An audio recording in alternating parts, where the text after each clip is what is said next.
তো হঠাৎ করে এরকম ডিমান্ড বেড়ে গেছে যে যারা নাকি সারা দিনে যে তেল বিক্রি করতো সেই তেল 3 ঘন্টায় এসে শেষ করে ফেলছে। এখন যে মানুষ লাইনে দাঁড়াচ্ছে এখনো গিয়ে তেল আনতে গেলে, সেক্ষেত্রে আপনি কালকেও বলেছেন যে আসলে তেলের সংকট নেই, তাহলে মানুষ কি তেল পাচ্ছে না কেন?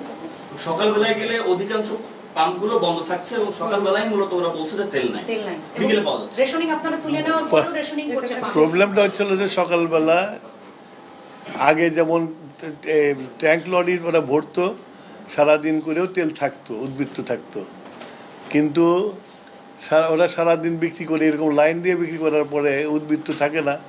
আর আমাদের ইয়ের থেকে ডিপোগুলো থেকে তেল যে ট্যাঙ্ক যে পৌঁছতে টাইম লাগে, সেই জন্য সকালবেলা আর্লি মর্নিংয়ে থাকে না, পরে তো থাকে। সারাদিনই এটা হয়, সকালবেলা থেকেই শুরু হয়, কিন্তু but you have to understand one thing, demand আর স্টক। তো হঠাৎ করে এরকম ডিমান্ড বেড়ে গেছে যে যারা নাকি সারা দিনে যে তেল বিক্রি করতো সেই তেল 3 ঘন্টায় এসে শেষ করে ফেলছে। তো ন্যাচারালি তেল শেষ হয়ে যাবে। তো প্রতিদিনের ডিমান্ডটা আসলে কত ছিল আর এখন চাহিদা কত? আমাকে অত হিসাব নাই। মাননীয় মন্ত্রী, যমুনা অয়েল সহ অন্যান্য যারা তেল কেনে তারা পে অর্ডারের মাধ্যমে কেনে, এবার লম্বা ছুটির কারণে পে অর্ডারের মাধ্যমে পে করতে পারেন, এটা কি কোনো জটিলতা হয়েছে? আমার কাছে এরকম তথ্য নাই। তোমাদের কাছে তথ্য থাকলে তোমরা ইনভেস্টিগেশন করতে পারো আর কি। আমার কাছে এরকম তথ্য নাই। প্রত্যেক মাসে স্বয়ংক্রিয় পদ্ধতিতে ইউ হ্যাভ টু আন্ডারস্ট্যান্ড, আমি বলছি তোমরা যে প্রশ্ন করতে একটা আন্ডারস্ট্যান্ড করতে হবে যে হঠাৎ করে মানুষ হুমড়ি খেয়ে পড়ছে পেট্রোল পাম্পে। আমরা তো একটা প্রসেসের পেট্রোল পাম্প চলে, আমরা যেভাবে তেল দেশে বাড়িতে দেয় সেই নিয়মের এখন ভেঙে পড়ছে সেই নিয়মটা, যে এত ভিড়, এত তেল পেট্রোল পাম্পে যা দেওয়া হয় প্রতিদিন, সেটা সবসময় যা দেওয়া সেটাই থাকে, কিন্তু গ্রাহক তার বেড়ে গেছে।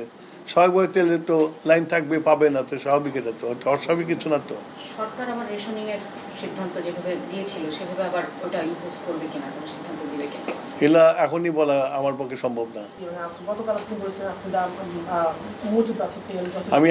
আমি গতকালকে বলেছি যে আপনারা শঙ্কা করেন না, আপনার তেল পাবেন। এইভাবে মানে প্রয়োজনের অতিরিক্ত কোনো তেল নিয়েন না, তাহলে আমরা সরবরাহটা রাখতে পারবো। গতকালও বলেছি, আজকে বলছি, আমি জনগণের কাছে আজকে অ্যাপিল করছি যে এত হাসাস করেন না, তেল আছে, তেল পাবেন আপনারা। সমস্যাটা হলো মানুষ অতিরিক্ত নেয়, যার প্রয়োজন তার চেয়ে বেশি নেওয়াটাই সংকটটা পাচ্ছে না, অন্যরা পাচ্ছে না। স্বাভাবিক 10 জনে খাওয়ার জন্য একজন খেয়ে ফেলে, তাহলে তাই হবে। এখন যে একই লোক যদি 10টা পাম্প ঘুরে ঘুরে তেল ট্যাঙ্কি বোঝাই করে, তাহলে তাই হবে।